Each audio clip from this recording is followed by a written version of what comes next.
je me suis posé cette question. Écrire pour traverser la vie et ou pour qu'elle nous traverse, cette vie-là.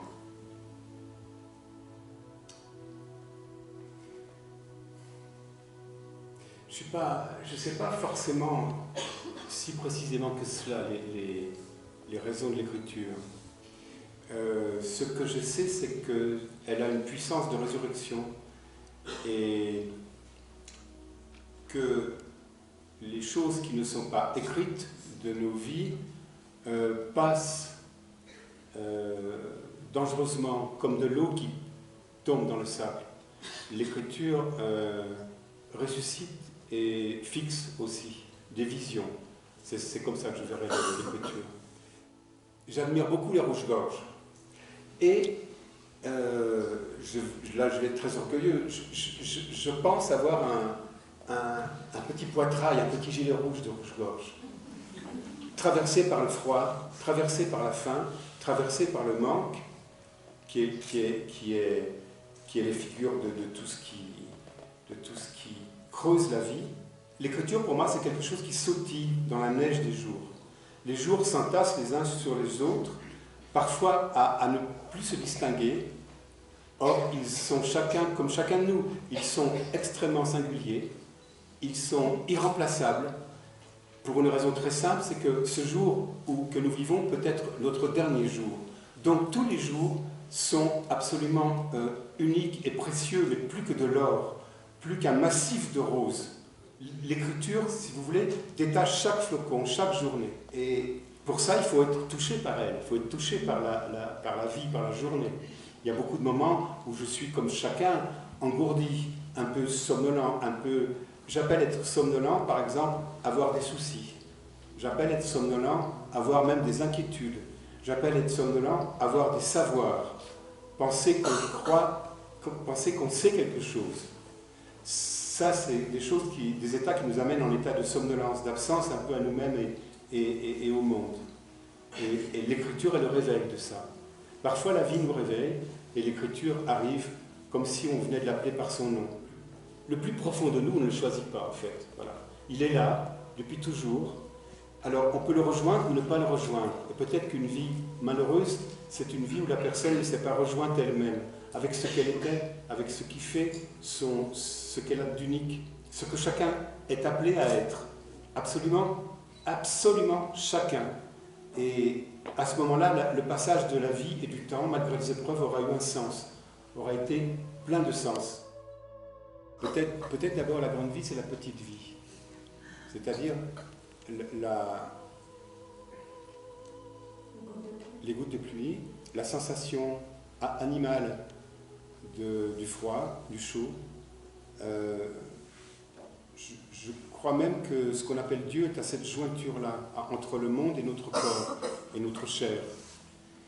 Dans les sensations les plus élémentaires, il nous est rappelé que nous sommes mortels. Il nous est rappelé que nous allons disparaître un jour. Et ce rappel est la forme paradoxale de l'éternité. Il nous est rappelé que nous sommes en vie et que nous devons être en vie. Que nous devons avoir cette conscience-là, cette joie-là.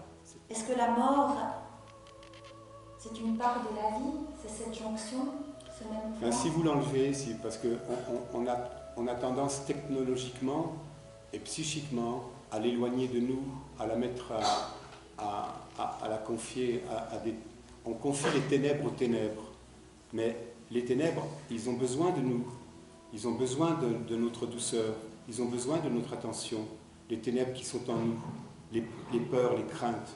Or, on a tendance à les chasser, à faire en sorte que d'autres personnes s'occupent de ça. Mais si vous éloignez la mort très très loin, c'est vous-même que vous éloignez à ce moment-là, parce que elles sont inséparables, sont deux sœurs jumelles. Elles sont inséparables. Si vous ne pouvez pas si vous éloignez l'une de l'autre, les deux se mettent à dépérir. Les deux se mettent à dépérir. Quand je vois les cérémonials égyptiens, quand je vois le trésor de pensée et de lumière qui sont dans les chambres closes des pyramides, quand je vois ce trésor de pensée sur la mort, donc sur la vie, je suis soufflé, ébahi. Et je me dis qu'on est devenu très sec là-dessus.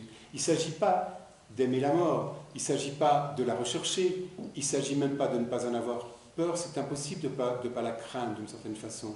La mort fait partie de la conversation de la vie. Il ne faut pas qu'elle prenne toute la place, parce que toute la place doit être donnée à l'air, à l'intelligence, c'est-à-dire à l'air, à l'imprévu, à la douceur, à chacun.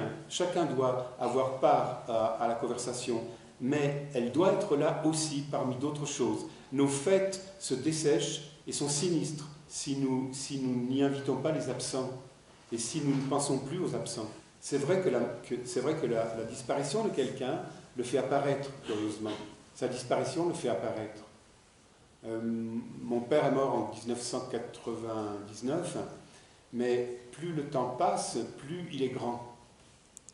Et donc je vois sa grandeur que je connaissais, que je sentais instinctivement, mais je la vois mieux, bien mieux. Je vois plus mon père dans le plein jour de l'absence, peut-être que je ne le voyais dans le soleil de ses rires, de ses yeux. Je le vois beaucoup mieux, et j'ai une gratitude encore beaucoup plus grande. Et il n'en finit pas, non pas de mourir, mais il n'en finit pas d'être mêlé aux conversations et au vin de la table. Voyez ? C'est un peu ça que vous nous dites avec cet amour et cette vie sans amour, en ce sens où ce n'est pas la mort qui doit nous faire peur, mais l'absence de lien, l'absence d'amour en fait. Oui. Est-ce que c'est ça que vous êtes en train de nous dire ? J'ai pas, quand j'écris ou quand je parle, qui sont pour moi des choses très conjointes, très proches l'une de l'autre. Parler pour moi, c'est une manière d'écrire avec de l'air, avec de l'air au lieu de papier. Mais comment dire, je n'ai pas en arrière de la tête des idées, des opinions, pas même des croyances, Je n'ai pas des choses qui sont toutes faites, que je me contenterais de mettre en avant dans la boutique de la bouche, dans la boutique du langage, et qui seraient déjà faites, et des conserves, si vous voulez. J'ai pas ça. Je découvre, vous voyez, je découvre. Mon plus grand bonheur, c'est de découvrir des gens, de découvrir des visages, de découvrir et de découvrir en parlant ou en écrivant, tout d'un coup de trouver quelque chose que je ne connaissais pas. La grande joie, c'est ça.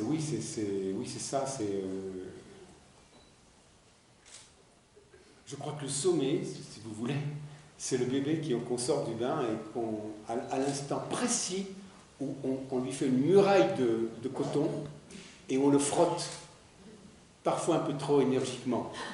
Et à ce moment-là, si vous voulez, les mères ou les pères qui font ce geste-là ont entre leurs bras un Bouddha. Ils ont le soleil des soleils. Et c'est ce que j'aimerais dans la vie psychique, qui n'est pas séparée de la vie du corps d'ailleurs, dans la vie d'écriture, qui n'est pas séparée de la vie muette. C'est ce que j'aimerais, mais qui ne peut se connaître que par instant, évidemment. Le manque est consubstantiel à la vie. La perte est nécessaire et de toute façon inévitable. Donc vous ne pouvez pas... Le rêve mortifère, c'est de rêver à un paradis continuel, continu. C'est un rêve de trop de nourriture, si vous voulez. C'est un rêve... c'est un cauchemar. Ce paradis-là est un cauchemar. Et nos sociétés sont arrivées, pas pour tous d'ailleurs, mais nos sociétés sont tendues technologiquement vers un rêve comme ça. Donc peut-être on pourrait s'éveiller, peut-être. Parlez-nous de cette joie dont vous nous parlez d'ailleurs depuis le début. La joie, oui, mais c'est une lutte incessante. C'est une lutte contre soi-même. C'est le seul djihad qui est intéressant. Le djihad au sens d'ailleurs originel, c'est un combat intérieur, juste intérieur, contre les forces ténébreuses en nous, contre les forces incroyantes, mais incroyantes à la vie tout simplement, qui ne font pas confiance à la vie. Voyez ? Et donc la joie, c'est pas une chose qu'on peut mettre en flacon, qu'on peut trouver comme ça, et dans quoi on peut s'installer. C'est quelque chose qui demande énormément de soins, c'est quelque chose, peut-être même qui n'a pas tellement à être cherché au fond, elle n'a pas à être recherchée. Elle vient, et puis c'est tout. Elle vient, et puis c'est tout. Il n'y a rien de plus beau dans cette vie que de voir s'allumer un visage, que de voir quelques yeux pétiller comme ça, comme si on venait de verser à l'intérieur même de l'âme une coupe de champagne. C'est extraordinaire. On voit ça sur les visages des nouveau-nés parfois. On voit ça dans les visages des enfants aussi. On voit ça parfois dans les visages adultes. Le sentiment tout d'un coup le sentiment de ne plus être menacé. C'est ça aussi. De pouvoir être comme on est, de pouvoir exposer qui on est, et que ça ne vous vaille pas en retour quelque chose de violent ou de rejetant. Vous voyez, c'est une des images possibles d'un paradis, mais qui pour le coup serait vivant. Pouvoir dire qui l'on est, vraiment, et que cela n'amène rien en retour de mauvais. Pouvoir être comme on est, si vous voulez, voyez. C'est en faisant ce livre sur le bonheur que j'ai eu envie de parler de la joie. Parce qu'en faisant ce livre, je me suis rendu compte qu'il y avait finalement, dans l'histoire de la philosophie, de la spiritualité, des sagesses du monde, deux grands courants. Et le premier courant, c'est le courant qui associe le bonheur à la sérénité. Être heureux, c'est être en paix. Et c'est l'objectif des stoïciens. Ne plus souffrir, ne plus être troublé, que rien ne puisse enlever notre sérénité. Et la conséquence de ça, c'est qu'il faut essayer de désirer le moins possible. Parce que le désir crée du trouble. Le désir crée de la frustration. Le désir crée toutes sortes d'attachements qui vous font souffrir. Et donc, le but, c'est de diminuer le désir et l'affectivité pour être dans un état d'absence de trouble, d'ataraxie. On retrouve la même chose dans le bouddhisme. Et le Bouddha le dit, tout est souffrance, et le but du chemin qu'il propose, c'est de ne plus souffrir. L'objectif du bouddhisme comme du stoïcisme, c'est de ne plus souffrir. Et effectivement, si on parvient à cet état de détachement, de maîtrise de ses désirs, on ne souffre plus. Mais c'est un travail énorme. C'est un travail d'ascèse. C'est un travail de détachement qui est très difficile. Et à côté de cette voie, du bonheur sérénité, du bonheur détachement, je me suis rendu compte qu'il y avait une autre voie de sagesse qui est très différente et finalement dans laquelle je me reconnais bien davantage, qui est la sagesse de la joie.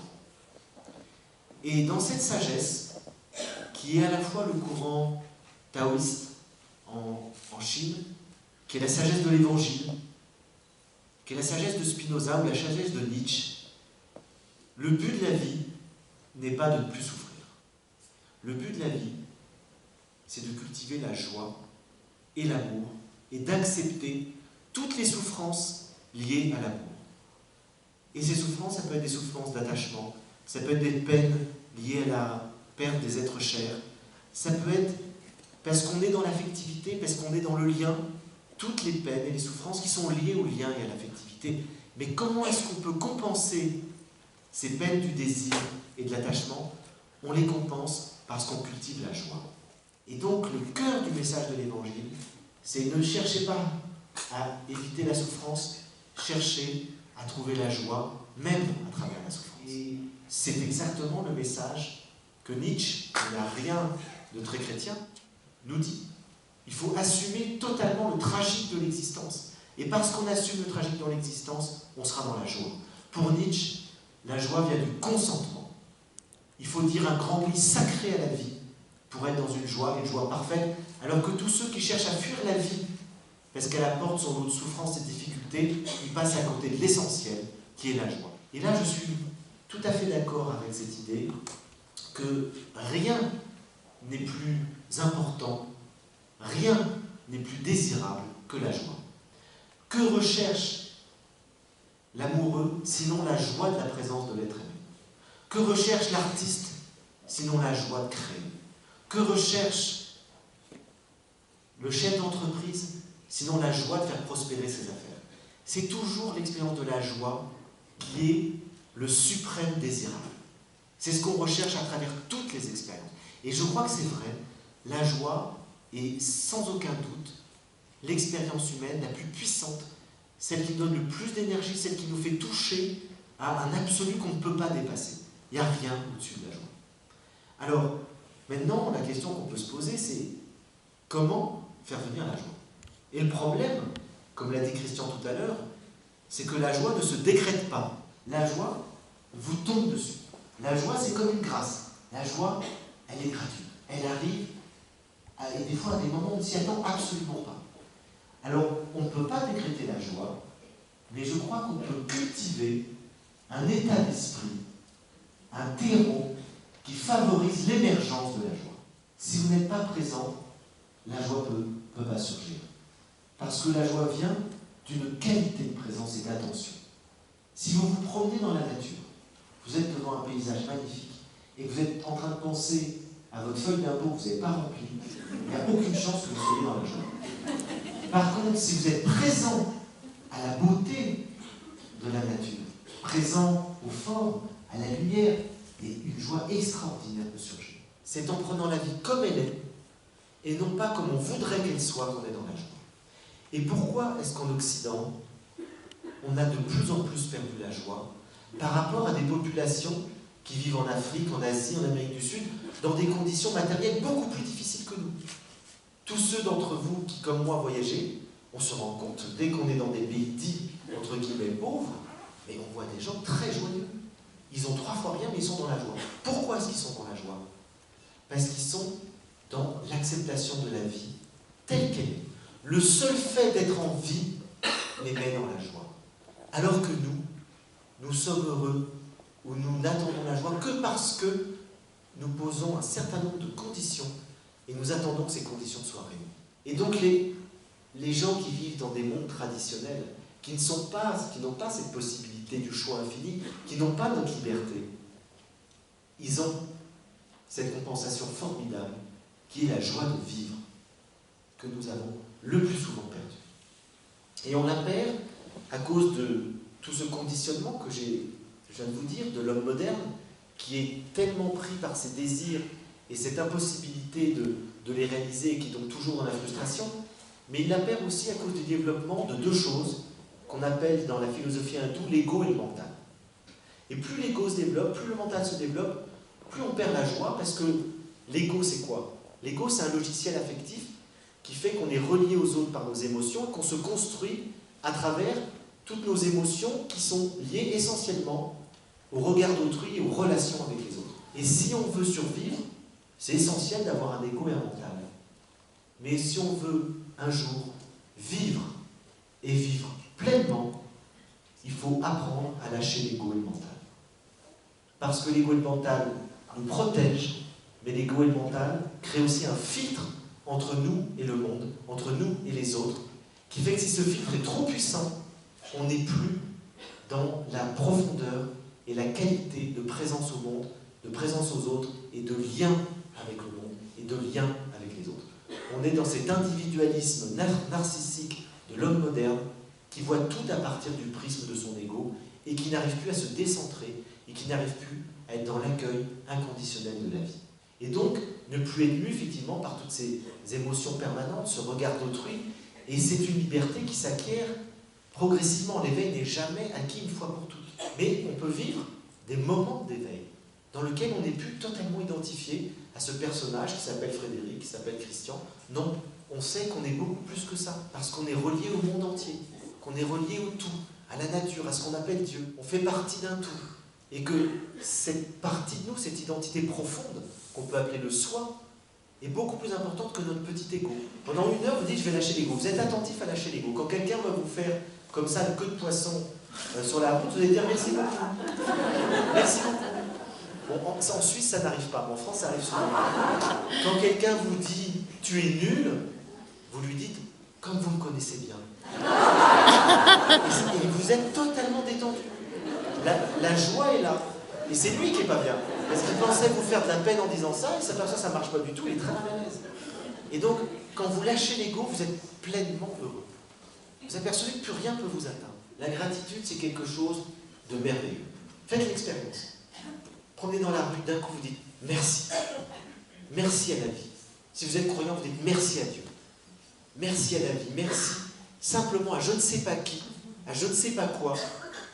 Merci d'être en vie. Et bien ça vous met dans une joie extraordinaire. Et le seul fait de le conscientiser, le seul fait de le dire, fait que je commence ma journée dans la joie. Les bouddhistes nous disent que le meilleur ami de la joie, c'est la bienveillance. Et que le pire ennemi de la joie, c'est l'envie. Et regardez dans nos vies, faites un petit examen de conscience et vous dites quels sont les moments où je suis le plus dans l'envie et le moment où je suis dans la bienveillance. Mais bien souvent, on voit que l'envie est très importante. Combien on envie les autres? On se dit on est un peu jaloux. On est jaloux de la réussite d'un collègue. On voit quelqu'un d'heureux, on est moins heureux, on est un peu envieux. On est beaucoup dans l'envie, dans la jalousie, et bien ça tue la joie. Alors qu'à l'inverse, se réjouir du bonheur de quelqu'un, se réjouir de la réussite d'un voisin, d'un collègue, qui a une promotion, c'est pas moi qui l'ai eu, mais se dire mais je suis heureux pour lui.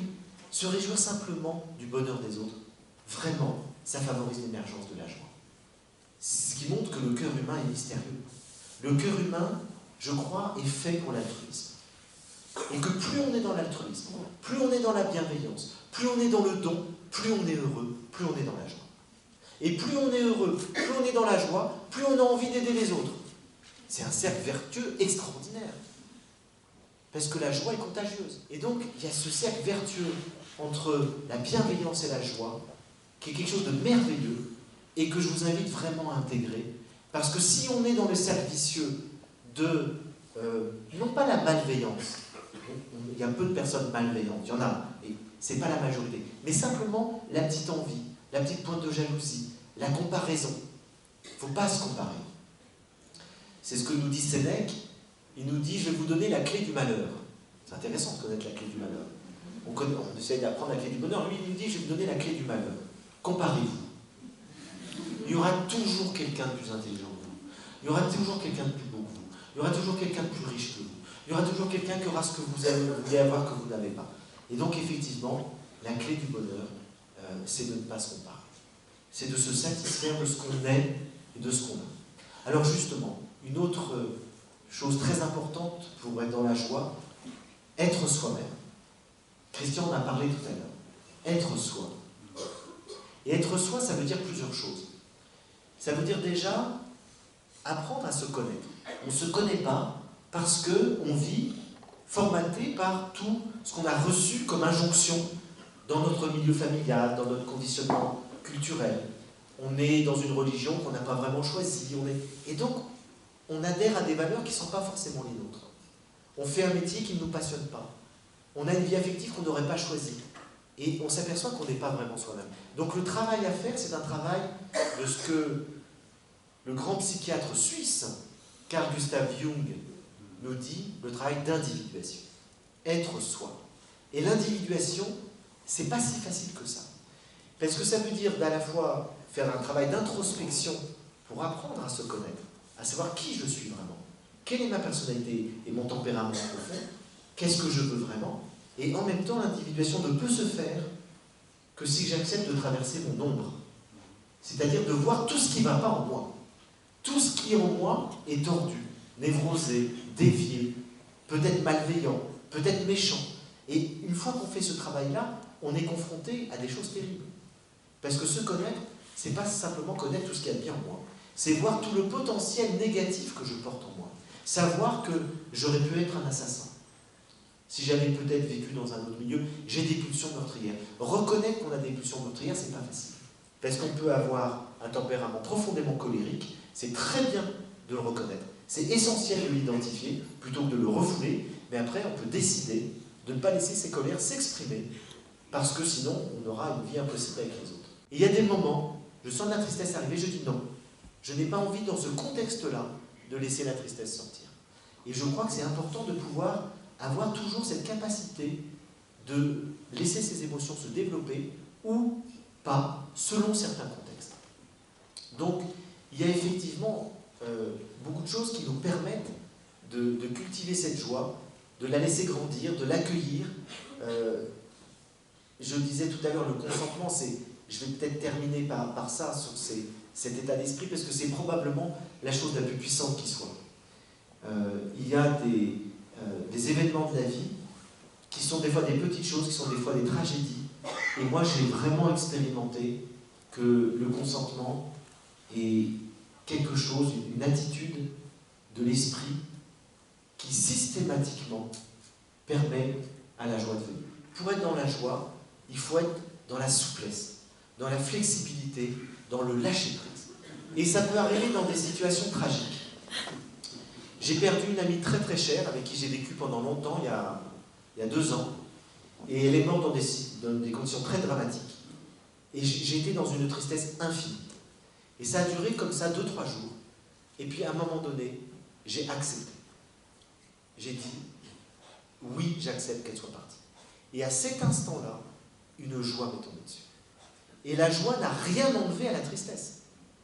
J'étais toujours aussi triste de la perte de cet être cher, de savoir que je ne la reverrai plus jamais en ce monde. Et en même temps, il y avait une joie.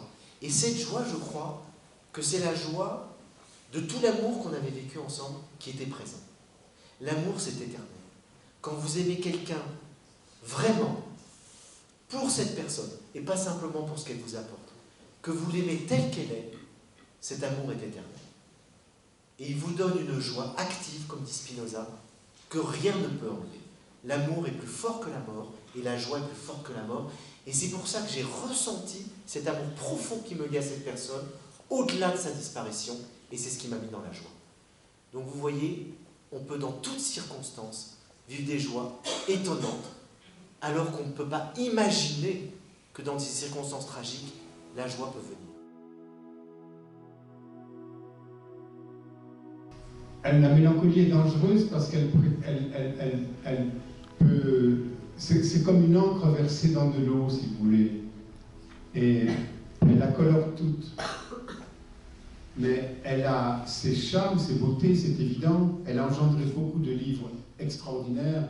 Elle a engendré des siècles de littérature. Elle a fait les poètes aussi.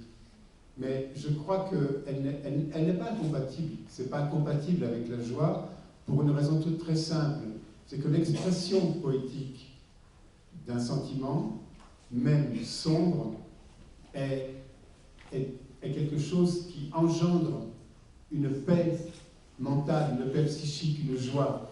L'expression poétique du chagrin, elle commence à nous consoler.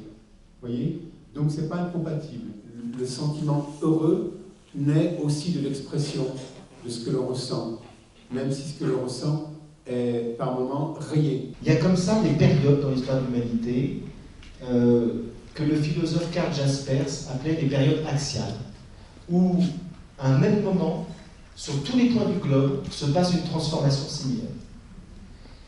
Il y a eu une grande période axiale de l'humanité, probablement la plus importante, c'est le passage du paléolithique au néolithique. Un peu partout sur Terre, les hommes ont changé complètement de mode de vie. Ils sont passés d'un mode de vie de chasseurs-cueilleurs, un petit groupe d'individus, à un mode de vie sédentaire, avec l'agriculture et l'élevage, et quand ils ont commencé à construire des villages, des cités, des empires, etc. Ça a changé complètement leur manière de voir le monde. La religion a complètement changé, l'homme s'est sorti de la nature, il a commencé à se mettre au centre du monde, à créer et à inventer des dieux qui sont semblables à lui, avec des passions humaines qui sont au-dessus de lui, et il s'est considéré comme un intermédiaire entre l'homme et la nature. Et à partir de là, il a fini par exploiter la nature. Donc le changement qu'a connu le monde à cette époque-là s'est produit partout, et ça a profondément modifié nos modes de vie et nos conceptions du monde, du religieux, du sacré, de tout l'univers symbolique a changé, etc. Et je crois qu'aujourd'hui, on vit quelque chose d'aussi important. Parce que sur la totalité de la planète, il se passe la même chose à cause de la globalisation du monde. Pour la première fois dans l'histoire de l'humanité, le monde est devenu un village. Avant, chacun avait des aires, et puis il y avait une civilisation, une autre. L'empire chinois, l'empire romain pouvait s'effondrer, ça ne changeait rien pour les Chinois. Aujourd'hui, vous avez un problème financier à Wall Street, le monde entier est touché. vous avez un problème d'une centrale nucléaire au Japon, le monde entier est touché. Il peut y avoir un virus qui nous décime tous. Et on est tous touchés par la médiatisation. L'information globale change complètement notre manière de voir le monde. Donc on est contaminé, pour le meilleur et pour le pire, par cette globalisation de la technologie, de l'information, qui a deux conséquences fondamentales sur l'être humain. C'est d'une part dans les deux grandes dimensions qui nous conditionnent, qui sont l'espace et le temps. On assiste à cause de ça à une accélération du temps et un rétrécissement de l'espace. L'espace est totalement rétréci. On vit sur une planète où on connaît tout et tout se sait sur la planète, et le temps s'accélère. Tout va de plus en plus vite. Je dirais cette globalisation du monde, ce changement qu'on a par rapport à l'espace et au temps, il peut être positif. Simplement, il ne faut pas se laisser embarquer par la machine. Il faut arriver à prendre du recul et il faut pouvoir en faire le meilleur possible. Je vais prendre un seul exemple, celui d'Internet. Internet peut donner le meilleur et le pire. C'est un outil qui peut être formidable de mise en réseau. Et je pense par exemple à toutes les pétitions, Avaz et d'autres, qui permettent de faire avancer beaucoup de choses. Parce que vous avez des millions de gens qui ne se connaissent pas, qui soutiennent la même cause, et ça fait bouger les pouvoirs publics. Il y a un ethnologue au Brésil qui a dénoncé un scandale d'une population indigène qui vivait depuis des siècles dans le même endroit, et le gouvernement a voulu les déloger de force parce qu'ils ont vendu leur terre ancestrale à une multinationale américaine pour faire des champs de soja. Et ils ne voulaient pas partir, ils préféraient mourir sur place. Cet ethnologue a raconté cette histoire sur Facebook. Un mois après, il y avait 20 millions de signatures qui les ont soutenues. Le gouvernement a reculé. C'est quelque chose d'extraordinaire. Le négatif, c'est qu'on peut passer 5 heures par jour sur Internet et qu'à passer autant de temps à regarder Internet, on oublie de contempler le ciel, on oublie de lire de la poésie, on oublie de parler à nos amis. Et donc je dirais que la technologie, les bouleversements que nous vivons là, apportent le meilleur et le pire. Et donc l'enjeu, en fait, il est à l'intérieur de nous. Ça nous exige un surcroît de conscience et de responsabilité. La globalisation du monde nous rend tous solidaires, on est tous dans le même bateau. Comme le dit Edgar Morin, la Terre est devenue notre patrie commune. Mais il faut du coup arriver à cohabiter avec nos différences. Et on voit bien que le choc des cultures actuelles, c'est le refus de cohabiter avec nos différences. C'est la peur de l'autre. Et donc, pour arriver à faire du défi de la globalisation du monde quelque chose de positif, il faut établir des ponts et non pas des murs. Il faut arriver à dialoguer avec les autres, dans un dialogue des cultures qui permet de faire émerger les valeurs humaines communes. Les valeurs de vérité, de justice, de compassion sont présentes partout. Il faut arriver à tirer de l'humain ce qu'il a de meilleur, qui le permet de vivre ensemble. Et puis arriver à avoir ce sens de la responsabilité individuelle et collective qui fait que chacun, à notre niveau, on a conscience qu'on porte la responsabilité de l'humanité entière. Vous savez, dans les médias français, j'ai la réputation d'être le philosophe un peu naïf, un peu gentil, parce que je ne passe pas mon temps à condamner. Je ne passe pas mon temps à polémiquer. Ça ne m'intéresse pas de polémiquer avec les gens qui ne pensent pas comme moi. Je peux débattre, mais pas polémiquer. Et je n'ai pas de plaisir à ça. Et je n'ai pas de plaisir non plus à passer mon temps à souligner le mal, tout ce qui va mal, et comment... Et je préfère proposer des solutions positives et constructives. Et donc, ces derniers temps, en France, on n'arrête pas de me demander de faire des interviews sur le terrorisme, et je ne veux plus en faire. Il n'y a plus rien à dire. On sait ce qui se passe, on sait qu'il y en aura encore, il n'y a plus rien à dire. Et je dis, je préfère créer des formations d'ateliers philo et méditation pour les enfants. C'est ça la réponse au terrorisme, dans le temps long. Et donc, je préfère émettre des choses positives que de m'épuiser à lutter contre le mal. Non, oui, je suis parfaitement d'accord avec ce que Frédéric vient de dire. Il y a une certaine façon de dénoncer le monde qui revient à l'alourdir encore plus. Vous voyez? Et l'accent mis sur les choses lumineuses ou les choses simples, ça n'est pas gentil, c'est pas joli, c'est vital. C'est tout simplement vital.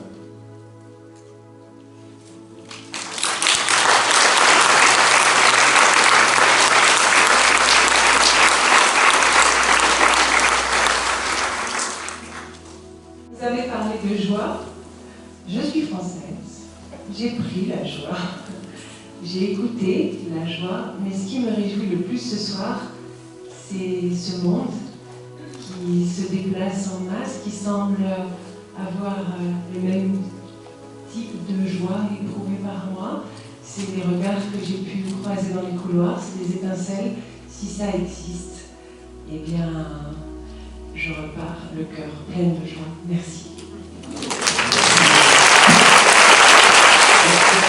C'était un moment vraiment de partage extrêmement profond. J'ai rarement senti, peut-être jamais senti, une salle aussi silencieuse, aussi attentive, aussi présente. À un moment donné, je me suis dit, mais s'il y a vraiment quelqu'un dans la salle.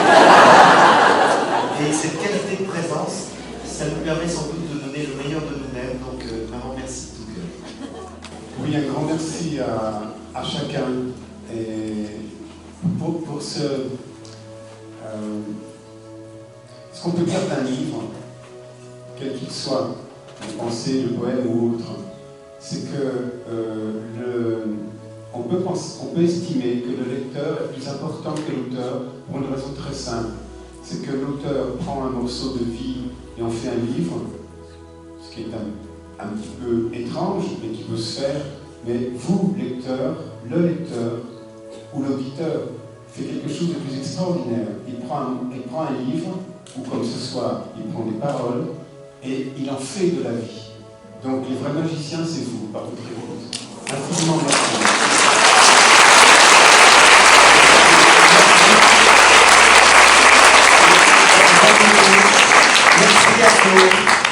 Merci à Zoé d'avoir permis cet événement, de nous avoir réunis ce soir. Merci beaucoup, Zoé.